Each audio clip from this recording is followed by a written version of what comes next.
The Great Escape, Season 1, Episode 1, the episode that launched the puzzle show empire. Let's go back to where my journey in escape room variety shows began. Welcome to Puzzlewatch, a show where I break down escape room variety shows. These aren't your usual escape rooms. They're cinematic, immersive, and this format is almost entirely missing in Western media. Hi, I'm Alanna, and I design immersive games with a special focus on escape rooms and puzzle storytelling. Through my brand, Thorn and Key, I create mysteries that you can hold in your hands, from tabletop puzzles to narrative artifacts. And here on Puzzlewatch, I break down some of the most creative escape-style shows from around the world. This episode, we're featuring the show that started it all for me. We're diving into The Great Escape Korea Season 1, the very first full-scale escape room variety show that I ever watched. And as the first of the genre, it set the bar high. If you've never seen an escape room show before, this is the classic and also helmed by JJY, who I introduced in the last episode of Puzzlewatch. Here, 6 Korean variety stars get thrown into a locked room with zero briefing and have to escape by solving puzzles. For some context, the first season of The Great Escape premiered in 2018 and now has 5 seasons, with the latest 5th season now showing as of recording. For this video, we're looking at episodes 1 and 2, the private gambling hall set. We're skipping the initial pre-show meetup that's shown in episode 1 to jump straight into the action. Although, if you have time, you should still watch it. There's a hilarious moment where a cast member is described as being as mentally fragile as a sunfish. The cast, most of whom are stalwarts in Korean variety shows, are Kang Ho-dong, Kim Jong-min, Shin Dong, Yoo Byung-jae, Kim Dong-hyun, and Pyo. They're dropped into a storeroom with no briefing, no context, no rules. Their only mission is to get out. And as they move through the space, they slowly uncover the setting that they're in an illegal underground gambling hall. There's a loose story about someone being imprisoned for debt, but we don't really see much of that until the second to last room. The rooms here are incredibly detailed. I remember being amazed by the scale and the detail of the set the first time I watched this. Right from the beginning of the detail of that little storeroom that they were first stuck in, everything on the shelves made it feel like it could actually be a storeroom of a corner store. It's hard to tell what's real, what's a clue, and what's just a prop. And this orientation becomes part of the challenge and the fun. However, the pacing of the show was a little rough, though not through the fault of the puzzle flow design.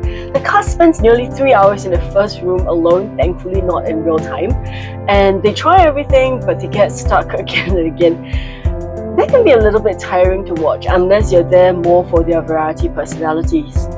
Still, for a first outing into a brand new genre, it's kind of remarkable, and it's clear that the team behind the show wanted to build something with real ambition. There's a broad range of puzzle types in this set, from codes to hidden objects, physical manipulation of the props, prop-based reveals, so on and so forth. Some puzzles were clever, some felt a little bit too hard for the group. I think Shin Dong was easily the most valuable player in terms of logic and solving, while Jong-min just kind of bumped into things until something moved and they discovered something new. The best puzzle moment was when they entered a code and an entire revealing a secret. The code itself wasn't hard, it was just, the usual letter number mapping onto an old mobile phone keypad, but the dramatic payoff was just so cool, and it really set the tone for what's to come in the rest of the series. Immersion-wise, the sets are phenomenal. The props feel real, the textures are gritty, and there's no part of the space that feels like cardboard. But the cast, they constantly pull us out of the space. They're always referencing the production budget, the cameras, or whether things can be on TV. They haven't yet learned to treat the game as real, which makes the audience feel like it's a show first and a game second. And we can compare that directly to Agents of Mystery from the last episode of Puzzlewatch. There's one NPC, a silent prisoner who's seen briefly, but he doesn't get much development. We don't even get to see his face, he's just there. The cast doesn't free him, and his role as a story element just gets lost. I think MVP definitely goes to Shin Dong.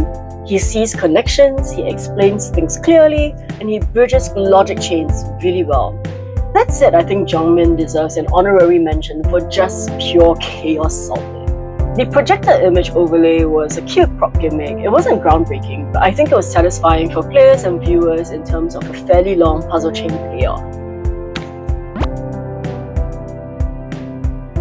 The cast constantly demanding praise for solving things or competing over who discovered what things really broke the flow of the entire game.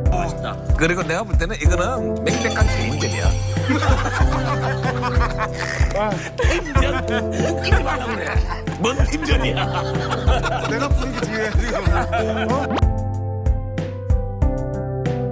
Definitely not at this scale. The mechanical set pieces and room transitions are made for TV, but I think certain puzzles could definitely be adapted for real-life games. To be honest, this set wasn't the best in the season, nor is this season even the best of the whole Great Escape series, but I would consider this almost required watching for the historical context, so to speak. Overall, this episode feels much more like a variety show than a true escape game, but that's also part of its charm.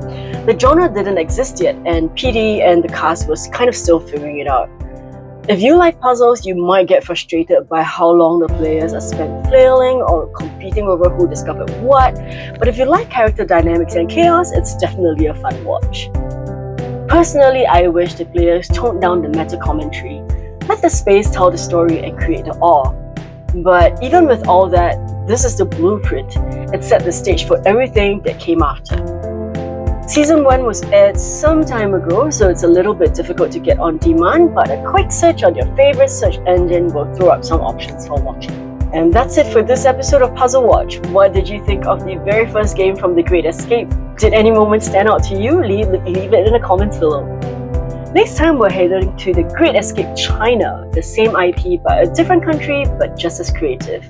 We're going back to Season 1, Episode 1. If you enjoyed this video, give it a like and subscribe. And if you have got a favorite escape show, variety show, I'd love to hear about it in the comments. Thanks for solving with me, and I'll see you next time.